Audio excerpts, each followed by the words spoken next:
Welcome to my house, everybody. I'm Dan Sam. This is Lytheracing. We're now inside my house. We're gonna check out some parts that I've obtained over the last year. One of those being the Injector Dynamic 1700s and the FT450 from Fuel Tech is going to be running a 3SGT. We might be the first 3SGT in the world being ran by Fuel Tech. These are all recommended products, and I'm hoping that these guys work together. I think they will. I don't think I'm going to have any problems, but we'll talk about any of the errors in my ways or anything like that that might come about from looking at some of these parts. But let's look at some of the small things that make this stuff possible first. One of those being the pre-filter for your turbo. I definitely really recommend these guys. Some of my friends hadn't even heard about these, which I was really surprised on. We run so many filters on our fuel that why don't we run a filter before our turbo? I think this stuff is this little guy is just made to pick up any medical particles. I might need those medical particles, honestly. I'm gonna have to dump those back into my mouth there. But any metal particles that might be coming from the engine that could contaminate and blow up our turbo, give our bearings a really bad life, this guy will pick up any of them. This is a kind of a medium micron. I want to keep oil flow to the turbo, even if this guy does get loaded up in the first few seconds of me turning on this engine. So I didn't get the most narrowest of passage, which tends to be a higher number for filtration systems. That isn't always the truth, so don't use that as a golden rule, but in this particular case, that's how they're running these guys. But just a little cool guy right here. Thought you guys might want to see that. I'm also running a Garrett 3076. These happen to be some, I'm going through this pretty fast, doing this in speed. These happen to be the banjos with little water cooling nipples on them for the water cooling. Makes sense, right? But these guys are made with an extra amount of large orifices all the way around this guy. I don't know if you can possibly see that, but that's what's going on with these. Flowing around the perimeter there and coming out the bottom of the banjo bowl. Seals up with a couple little copper seals there. Nothing too crazy. We got some AN line fresh from China. Always great to use an AN line, even if you're using it for just oil purposes, that is rated for the same type of crazy corrosive fuels that you are running. Even though corn is not all that great of a cleaner, it is a very corrosive fuel. So be careful when you run this stuff to make sure that you're your oil line is also compliant with the same type of fuel that you're going to be running. We also have some cheap AN fittings from China here, from Wish, from eBay, from Amazon, wherever you choose to get these from. Is not too bad, really. I wish I could have went with all the Vibrant stuff and done some beautiful lines on this guy, but we need to get this thing going here. What else do we have here? We have some NGK spark plugs. These were also recommended by a few different people for my particular type of fuel as well as my particular type of engine. They are for the 3SGT Gen 3. It's a platinum plug. So it's not a platinum iridium plug. I believe it's a platinum copper plug, which is exactly what we want to be running. The size and shape and heat of the kernel is very important depending on what type of fuel you're running, what type of engine it is, and what type of spark system the engine was set up with from the factory if you're not at all altering it. We're going to be running Fuel Tech's spark system, so we should be looking pretty good in that sense to mess around with these guys, as well as they're extremely cheap to run all sorts of different types of plugs. So this is one place where we can experiment around on. One thing I don't really recommend on this type of stuff is experimenting around in brands. I always choose NGK, and it could be just because I've worked on Subarus for so long. The NGK is the only thing that runs correctly in Subarus. I still have yet to see anything else really do the trick, really. But these guys will get you where you need to be because they're just so consistent, as well as you know, me taking on the tuning. I need something that is going to be consistent and precise. What else do we got here? This is going to be a banjo fitting for the oil inlet.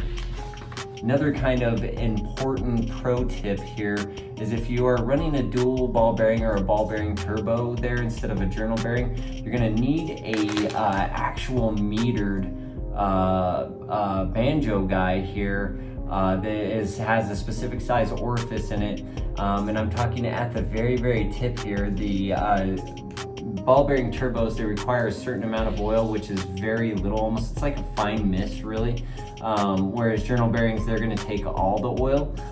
So it's kind of the same deal as the water banjos that I had there too, where oil is flowing in this little passage here, circling around the perimeter, and then going down through the very bottom of this bolt while you know, flowing through the holes cut in the side of the bolt, and then flowing down into the turbo. But that's going to be our accommodations for oil getting into the turbo.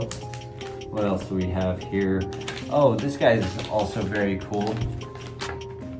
When doing your drain, you always want to have the highest amount of flow in your drain, so the largest passage possible. This was about the largest drain that I could find for the Gen 2 3076 that we're running on the 3S GT here on the MR2 build. So this guy's going to be actually a female, so another dash 10 is going to screw into this little portion of it, but that is still as big as you can possibly get out of the drain for your turbo there. Highly recommended to run it as big as you possibly can. That's just the best way to keep oil draining out of your turbo, as well as if you run into any restrictions at the drain, it's just going to push oil out of these. They almost look really similar to these little copper seals here. It's just going to push oil right out the side of them, and give your bearings a bad life really in the turbo. Some little screws to hold that down, and we're on to the big dogs. These guys are fucking cool. Injector Dynamics out of Texas. Amazing company. Using Bosch hardware, hard goods, hard materials? I don't know. They're using Bosch components and reassembling them for specific motorsports applications. They bench test everything, so you know whatever amount that you get, 16, 4, 8, doesn't matter. Whatever you get from these guys too, they're all going to be bench tested and flow matched within all of the specs that they have out for these guys. You get a little injector card, all of this different stuff along with these guys. But to tell you the truth, Injector Dynamics is one of the better companies to go after, especially if you're in a situation like me where you're just putting everything together and hoping for the best. These guys are the most consistent, I would say, out there as far as injectors. And I'm just talking about known dead times, stuff that people have worked with, other things like that. These guys are kind of top notch in that particular category. These are them. They're the 1700Xs. They have specific componentry inside of them that are made to work well with corrosive materials like alcohol fuels or corn fuels, or E85 like we're running. Might be C10 is what we might even end up running, is also pretty readily available and would work with all the stuff that I'm looking to run here. But anyways, these guys came from a big shout out to Prime Driven MR2. Brian there helped me out a lot with sizing these guys. He was also very concerned that I'm buying too big of injectors. Everybody's going these huge stage setups with, you know, 1050s to run the idle, and something even larger than this, say like a 2200 old school kind of just normal fuel injector, all the way up to, I know Fuel Tech makes like a 320 pounds per hour injector, which is almost more than one fuel pump could possibly even run. You have to have a fuel pump for every single injector, really. I don't know how some of these things are going down, but Brian was concerned that I was getting too large of injectors, and I really appreciated reaching out to me, and everything else he did for me on the side is really appreciated. These guys can really only be found if you have a 3S GTE from Prime Driven, because they are the only ones that can source this correct top hat for the Gen 3 head from Injector Dynamics, where they machine these top hats in-house to any specific fit of a fuel rail, which happens to be Racer X in my case, but I could also run the Hux one. Something of that nature really would all work with it. They also give you the proper pins and sealed connectors to go along with these guys. They're beautiful connectors. They're like 3-stage clip-in connectors. I very much like all the stuff that I'm seeing here in these boxes. I'm feeling pretty blessed to have this type of stuff going on our build, because it's going to be important for dumbasses like me getting through this, you know. And that's what I kind of wanted to show everybody, really, is that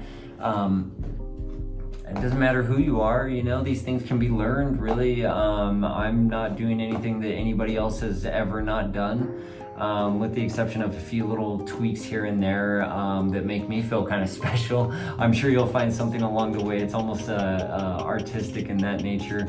But, you know, really these things can be learned. They can be done by just about anybody.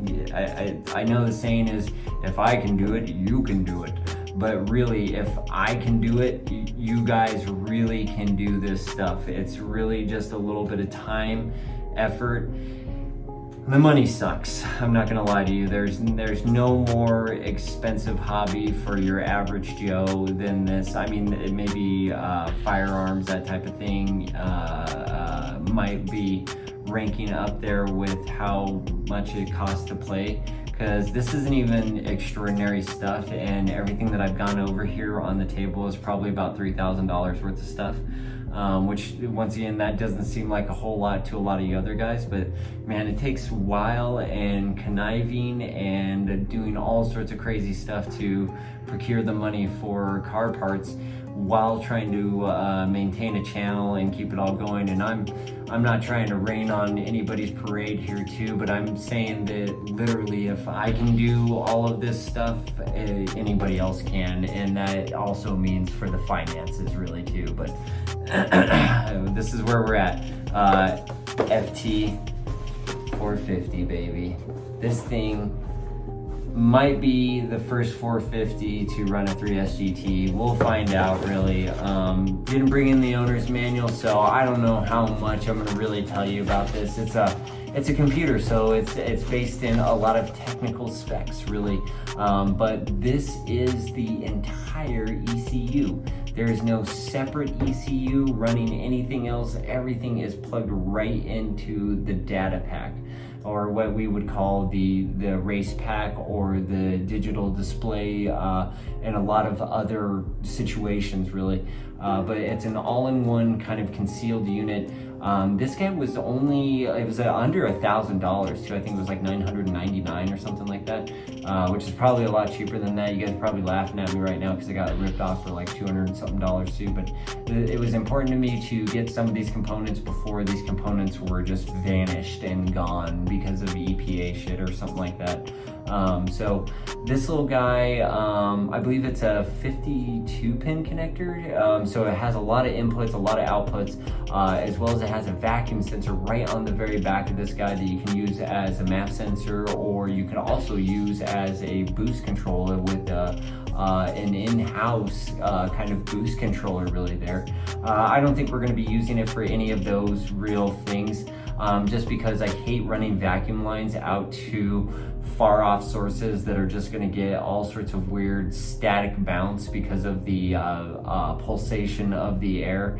I don't know if you guys have ever hooked up a manual boost gauge and saw that thing just flutter and dance all over the place, but that's pretty much what the air is doing. It's very turbulent inside of these engines, so the turbulence can breed out a lot further that you get the length of the line to. It can become a very large pulse after it starts running into itself and doing other harmonic or resonance kind of things. So in a mid-engine car, I don't know if it's going to be such a great idea running a vacuum line all the way from the manifold source, which is going to be in the trunk, to the very front of the car where the dash pack is going to be. It just doesn't seem all that logical to me. If you guys have any other better ideas too, I'm always more than open to anything. A lot of this stuff, like I said, has been based on suggestion, just because I wanted to run a lot of the same stuff that I feel like you guys would do in this situation, just to show you guys that this is very possible and you can go insane, wild stuff, you know, that somehow fits together in a logical way, I guess.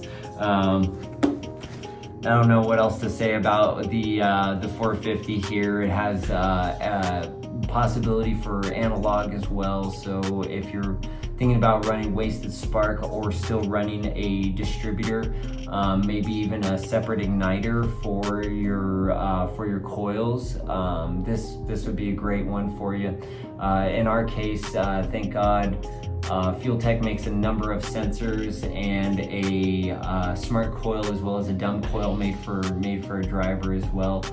You can run any number of different setups. You could even daisy chain this one into a larger race pack, say like Haltex or something like that, if you wanted a little bit of a larger display, which I think a lot of people are probably going to be looking for as soon as they see the size of these guys. They're just not that big really, but that's also another seductive thing too. So you give, you take, you know, you win, you lose, you laugh, you cry, you fart, you pee. I don't know. I don't know. I'm a little bit weird. We went and got some what did we get? PF chains. Got some PF chains in my belly right now. Yeah, that's about it really. These are some of the parts that we collected. I just wanted to do a little unboxing for you guys. Some cool stuff that I collected over the last year. Where did that little guy go? Oh, hey, it's on over here. Yeah, there we go. Let's see here what the old fortune cookie got for us here.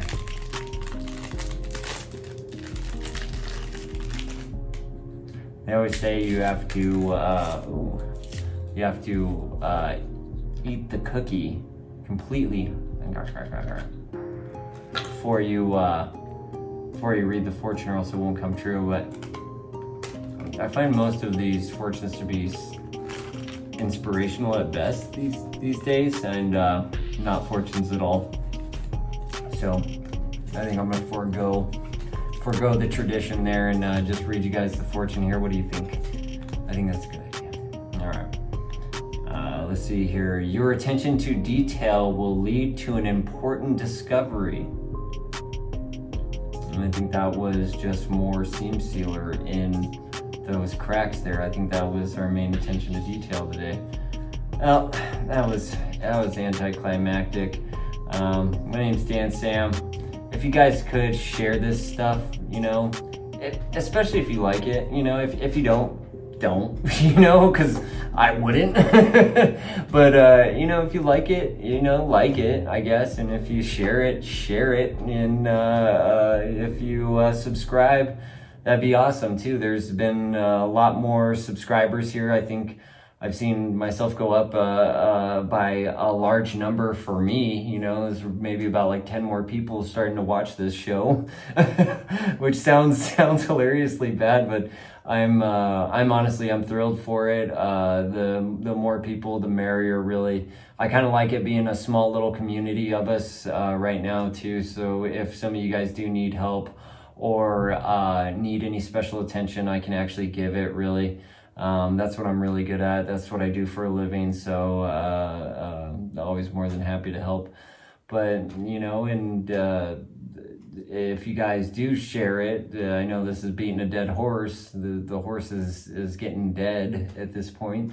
But now there's more people in here, and that can grow it and do some other things and stuff, and it can help it out too, because the money holds a lot of this stuff back. And I know that's the same thing for a lot of people who are starting off in these areas too, is like where to spend my money, where to spread it to. And you see a lot of these guys doing almost like a pimp my rides kind of deal, doing like a sad sister, you know, pimp my rides kind of situation, where they buy like every fucking car and never get anything done on any of these cars, and they just have, you know, ramshackle cars. I would like to finish one thing and take it to the track and race it, but that's and I feel like that's what you guys would like to see, but I don't really know. But you know, if you guys want me to just buy a bunch of ramshackle cars and kind of cobble them all together too, I can do that with the best of them too, I guess. But maybe I should cut this part out of it. But yeah, not a bad idea eating out. I don't know why I eat that. That's why people don't eat stuff on camera, because then you're stuck chewing. You know, you gotta chew that stuff up. But you know, like, comment, subscribe. Happy to see more of you guys around, and let me know if I can do anything for you guys. If not, deuces. Peace.